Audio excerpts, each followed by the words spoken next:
Indianized kingdoms of Southwest Asia. The eastern regions of Afghanistan were considered politically as parts of India. Buddhism and Hinduism held sway over the region until the Muslim conquest. Kabul and Zabulistan, which housed Buddhism and other Indian religions, offered stiff resistance to the Muslim advance for 2 centuries, with the Kabul Shohi and Zunbils remaining unconquered until the Safarid and Ghaznavid conquests. The significance of the realm of Zun and its rulers Zunbils had laid in them blocking the path of Arabs in invading the Indus Valley. According to historian Andrei Wink, in southern and eastern Afghanistan, the regions of Zamindawar, Zamin-i-Thatbar, or Land of the Justice Giver, the classical Arakosia, and Zabulistan, or Zabul al-Jabala, Karpasha, Kirpaisha, and Kabul, the Arabs were effectively opposed for more than 2 centuries, from 643 to 870 AD, by the indigenous rulers the Zunbils and the related Kabul Shahs of the dynasty, which became known as the Buddhist Shohi. With Makran and Balochistan, and much of Sindh, this area can be reckoned to belong to the cultural and political frontier zone between India and Persia.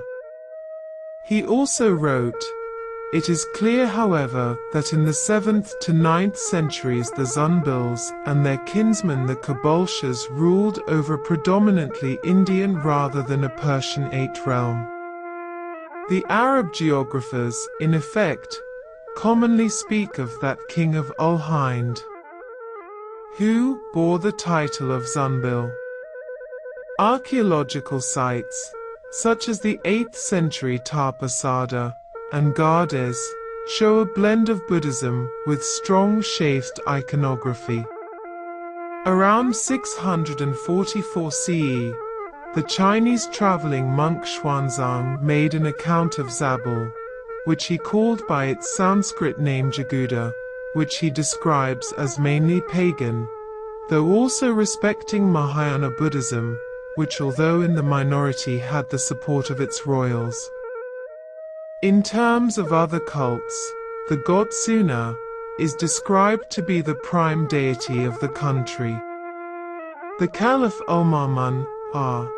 813 to 833 AD led the last Arab expeditions on Kabul and Zabul, after which the long-drawn conflict ended with the dissolution of the empire.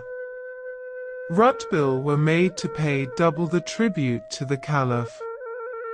The king of Kabul was captured by him and converted to Islam. The last Zunbil was killed by Yaqub bin al-Layth along with his former overlord Saleh b. al-Nadir in 865. Meanwhile, the Hindu Shohi of Kabul were defeated under Mahmud of Ghazni. Indian soldiers were a part of the Ghaznavid army, by Haki mentioned Hindu officers employed by Masud. The 14th century Muslim scholar, Ibn Battuta described the Hindu Kush as meaning slayer of Indians, because large numbers of slaves brought from India died from its treacherous weather. Zabulistan. Zabulistan, a historical region in southern Afghanistan roughly corresponding to the modern provinces of Zabul and Ghazni, was a collection of loose suzerains of the Hindu rulers when it fell to the Turk Shohis in the 7th century, though the suzerainty continued up to the 11th century. The Hindu kingdom of Karpasha had split up as its western part formed a separate state called the Kingdom of Zabul. It was a family division because there were consanguineous and political relationships between the states of Kabul and Zabul. The Zunbils, a royal dynasty south of the Hindu Kush in present-day southern Afghanistan region, worshipped the Juana, possibly a sun god connected to the Hindu god Surya, and is sometimes referred to as Zul or Zun. He is represented with flames radiating from his head on coins. Statues were adorned with gold and used rubies for eyes. Huan Zhang calls him Sunagir. It has been linked with the Hindu god Aditya at Multan, pre-Buddhist religious and kingship practices of Tibet, as well as Shaivism. His shrine lay on a sacred mountain in Zamindawar. Originally it appears to have been brought there by Hephthalites, displacing an earlier god on the same site. Parallels have been noted with the pre-Buddhist monarchy of Tibet, next to Zoroastrian influence on its ritual. Whatever its origins, it was certainly superimposed on a mountain, and on a pre-existing mountain god, while merging with Shaiva doctrines of worship. Buddhist Turk Shohi dynasty of Kabul. The area had been under the rule of the Turk Shohi, who took over the rule of Kabul in the 7th century and later were attacked by the Arabs.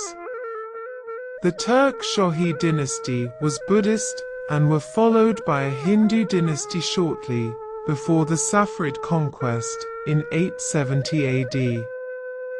The Turk Shohi were a Buddhist Turkic dynasty that ruled from Kabul and Kapisa in the 7th to 9th centuries. They replaced the Nezak, the last dynasty of Bactrian rulers. Kabulistan was the heartland of the Turk Shohi domain, which at times included Zabulistan and Gandhara.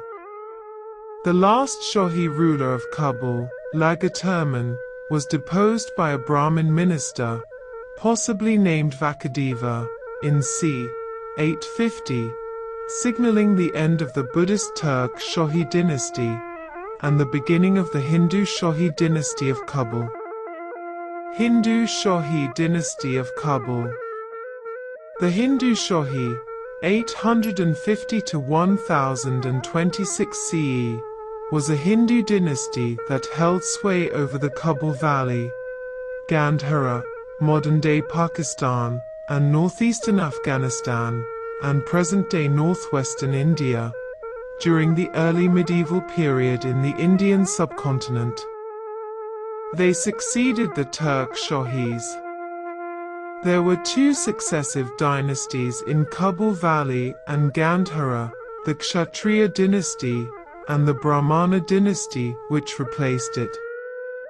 Both used the title of Shohi.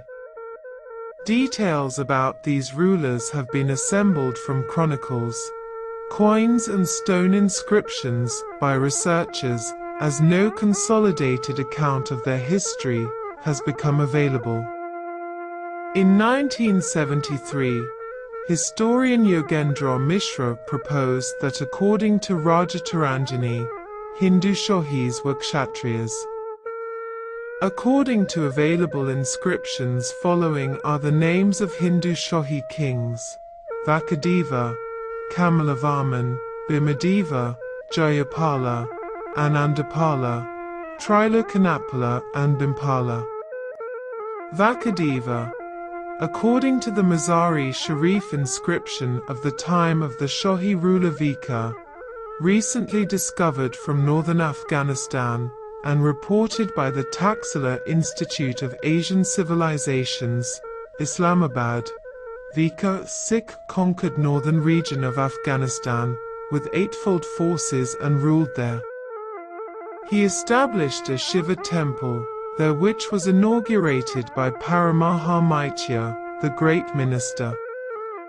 He also issued copper coins of the elephant and lion type with the legend Sri Vakadeva. 9 principal issues of bull and horseman silver coins, and only 1 issue of corresponding copper coins of Spalapatadeva have become available.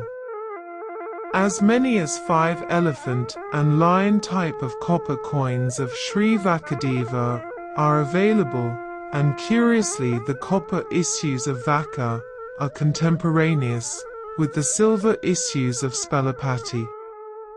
Kamalavarman.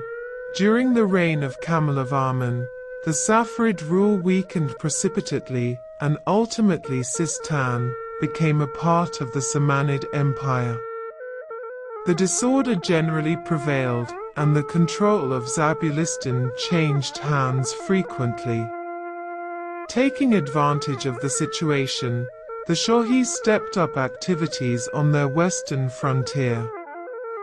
The result was the emergence of a small Hindu power at Ghazni, supported by the Shohis. The authorities, either themselves of early date or enshrining early information, mention Laywick, a Hindu, as the ruler at Ghazni, before this place was taken over by the Turkish slave governor of the Samanids. Jayapala. With Jayapala, a new dynasty started ruling over the former Shohi kingdom of southeastern Afghanistan, and the change-over was smooth and consensual. On his coronation, Jayapala used the additional name suffix Deva from his predecessor's dynasty in addition to the Pala name ending of his own family. With Kabul lost during the lifetime of Jayapaladeva, his successors Anandapala, Trilokanapala, and Bhimapala reverted to their own family Pala-ending names. Jayapala did not issue any coins in his own name. Bull and horseman coins with the legend Samantadeva, in Bilan, seem to have been struck during Jayapala's reign. As the successor of Bhima, Jayapala was a Shohi monarch of the state of Kabul, which now included Punjab. Minhaj-ud-Din describes Jayapala as the greatest of the Ray of Hindustan. Walk. From historical evidence, it appears Turkmenistan, Bactria, was the only area heavily colonized by Arabs where Buddhism flourished, and the only area incorporated into the Arab Empire where Sanskrit studies were pursued up to the conquest. Hua Chao, who visited around 726, mentions that the Arabs ruled it and all the inhabitants were Buddhists. Walker's final conquest was undertaken by Qutayba ibn Muslim in 705. Among Walker's Buddhist monasteries, the largest was Novavihara, later Persianized to Norbihara after the Islamic conquest of Balkh. It is not known how long it continued to serve as a place of worship after the conquest. Accounts of early Arabs offer contradictory narratives.